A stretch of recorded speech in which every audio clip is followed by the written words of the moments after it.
ബംഗാൾ സമുദ്രത്തിൽ ഇന്ത്യയുടെ തീരങ്ങളിൽ നിന്ന് അകലെ ഒരു ചെറിയ ദ്വീപായ നോർത്ത് സെന്റിനൽ കാണപ്പെടുന്നു.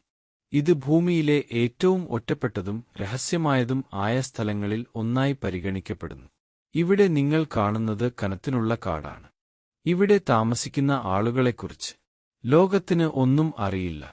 ഇവിടെ താമസിക്കുന്ന സെന്റിനലീസ് ഗോത്രം പുറത്തുള്ളവരോട് കടുത്ത ശത്രുതയോടെയാണ് പെരുമാറുന്നത്.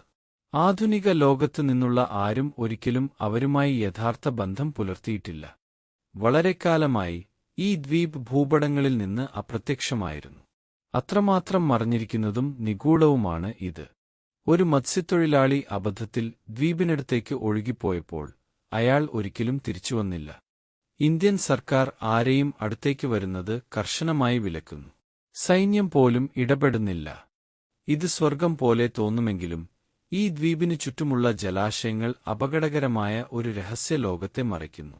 ഒരു സാങ്കേതികവിദ്യയോ സമ്പർക്കമോ ഇല്ലാതെ കാടിന്റെ ഉള്ളിൽ ഗോത്രം കാലം തൊട്ടുതീണ്ടാത്ത ജീവിതം തുടരുന്നു. 1990കളിൽ ഗവേഷകർ ഹെലികോപ്റ്ററുകളിൽ നിന്ന് ഭക്ഷണം ഉപേക്ഷിക്കാൻ ശ്രമിച്ചു. പ്രതികരണമോ? നൂറുകണക്കിന് മുന്നറിയിപ്പ് അമ്പുകൾ ആകാശത്തേക്ക് ചൂണ്ടി. 2018-ൽ ജോൺ അലൻ ചൗ എന്ന അമേരിക്കൻ മിഷനറി രഹസ്യമായി ദ്വീപിൽ പ്രവേശിച്ചു. 2 ദിവസത്തിനുശേഷം അദ്ദേഹത്തെ പിന്നീടൊരിക്കലും കണ്ടില്ല. അദ്ദേഹത്തിന്റെ മൃതദേഹം പോലും ഒരിക്കലും കണ്ടെടുക്കാൻ കഴിഞ്ഞില്ല. ഈ ഭൂമി അവരുടേതാണ്, മറ്റാരെയും സ്വാഗതം ചെയ്യുന്നില്ല.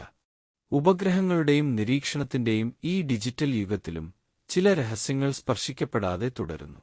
എപ്പോഴും അങ്ങനെ തന്നെ തുടരും. അജ്ഞാതമായതിലേക്കുള്ള ഈ മുങ്ങൽ നിങ്ങൾക്ക് ഇഷ്ടപ്പെട്ടെങ്കിൽ ലൈക്ക് ചെയ്യുക, സബ്സ്ക്രൈബ് ചെയ്യുക, അറിയിപ്പ് ബെൽ അമർത്തുക. ഈ ലോകം നമ്മൾ കരുതുന്നതിലും വിചിത്രമാണ്. കണ്ടതിന് നന്ദി.